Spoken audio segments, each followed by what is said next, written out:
In the world of lucid dreaming, the possibilities were endless. People could control their dreams and create their own realities. It was a world of wonder and imagination. But for one young woman, it was a world of terror. Lena had always been fascinated by lucid dreaming. She spent hours studying the techniques and practicing them, determined to master the art of controlling her dreams. But when she started having nightmares that seemed all too real, she began to question her obsession. At first, Lena tried to ignore the nightmares, dismissing them as just her imagination. But they became more and more frequent, and soon they started to bleed into her waking life. She would see shadows lurking in the corners of her eyes, hear strange whispers in the darkness, and feel a cold presence following her wherever she went. Lena knew she had to do something before the nightmares consumed her. She sought out the help of a renowned lucid dreaming expert, Dr. Rachel Stone. Dr. Stone had helped countless people overcome their fears and anxieties in their dreams, and Lena hoped that she could do the same for her. After several sessions, Dr. Stone made a startling discovery. Lena's nightmares were not just figments of her imagination. They were real. Something was feeding on her fears, using them to manifest itself in the waking world. Dr. Stone explained that Lena's dreams were so powerful that they had taken on a life of their own, becoming a tangible force in the real world. Lena was horrified to learn that her dreams were not just affecting her, but those around her as well. Together, Lena and Dr. Stone devised a plan to stop the nightmares. They would enter Lena's dreams together and confront the entity that was causing all the chaos. The plan was risky, but Lena knew she had no other choice.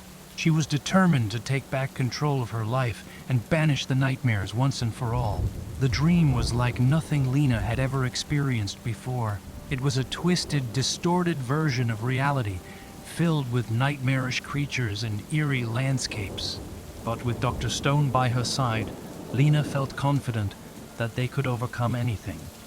They searched for the entity, navigating through the labyrinth of Lena's subconscious. But as they drew closer, the nightmares intensified, and Lena began to doubt their chances of success. Just when all hope seemed lost, Lena remembered something Dr. Stone had said during one of their sessions.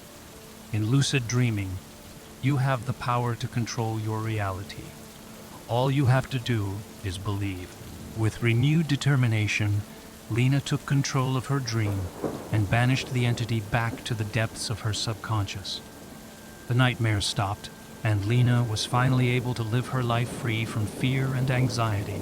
But Lena knew that she could never let her guard down. She had learned the hard way that her dreams were a powerful force, and she would always need to be careful. In the end, Lena's story became a cautionary tale, warning others of the dangers of lucid dreaming and the need to be mindful of their dreams.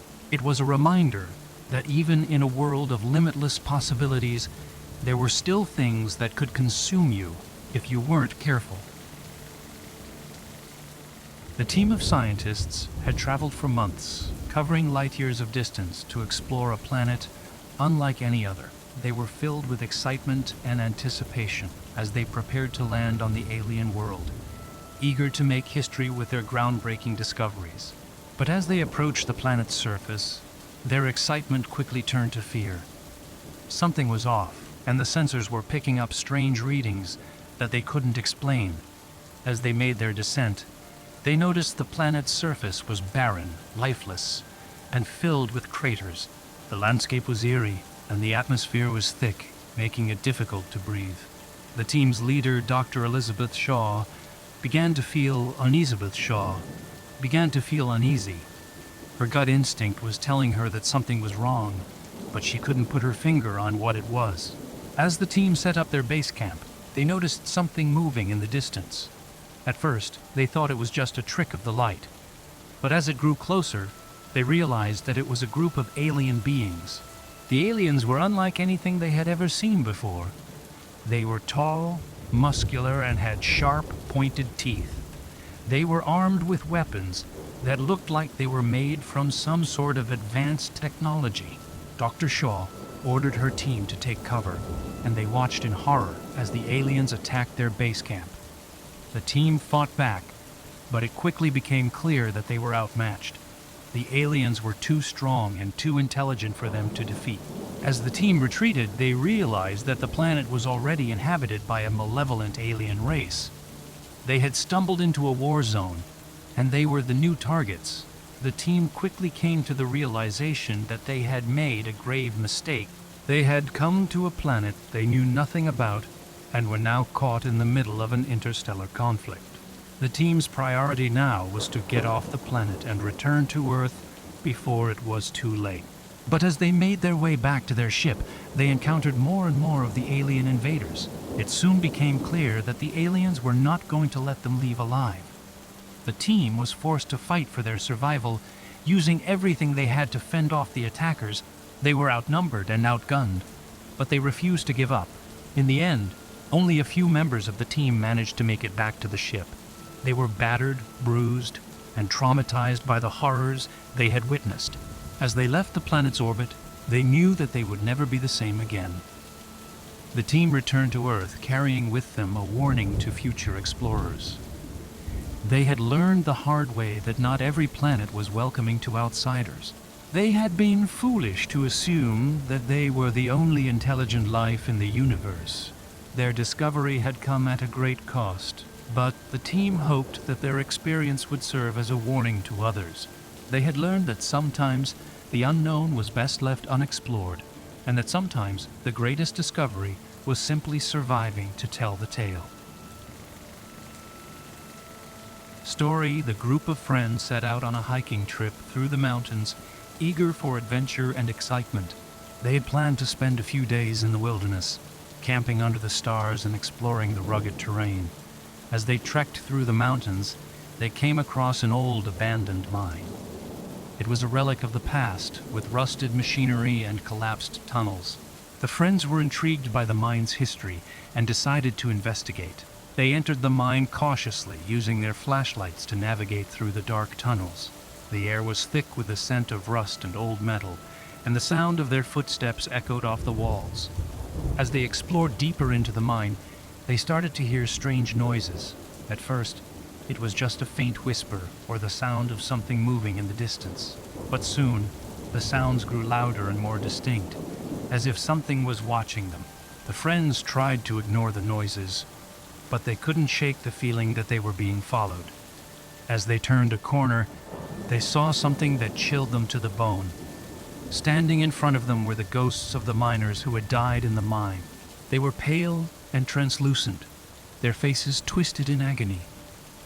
The friends were paralyzed with fear as the ghosts floated towards them. The ghosts seemed to be angry and vengeful, and the friends realized that they were trapped in the mine with no way out. They tried to run, but the ghosts seemed to be blocking their path, taunting them with their eerie whispers and moans. As the night wore on, the friends became more and more desperate. They tried to find another way out of the mine, but every tunnel seemed to lead back to the same place. They were trapped, with no way to escape the ghosts who haunted the mine. Just when all seemed lost, one of the friends remembered a legend about a secret tunnel that led out of the mine.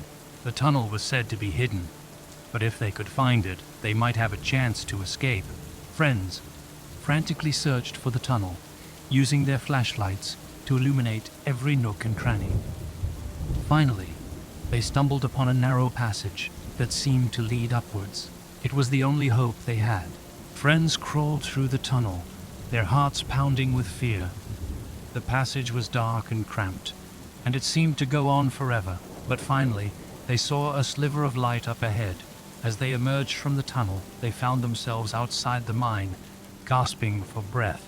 The sun was just starting to rise, and they realized that they had been trapped in the mine for the entire night. The friends looked back at the abandoned mine, knowing that they had narrowly escaped with their lives. They had faced their fears and come out alive, but they knew that they would never forget the haunted mine or the ghosts of the miners who had died there.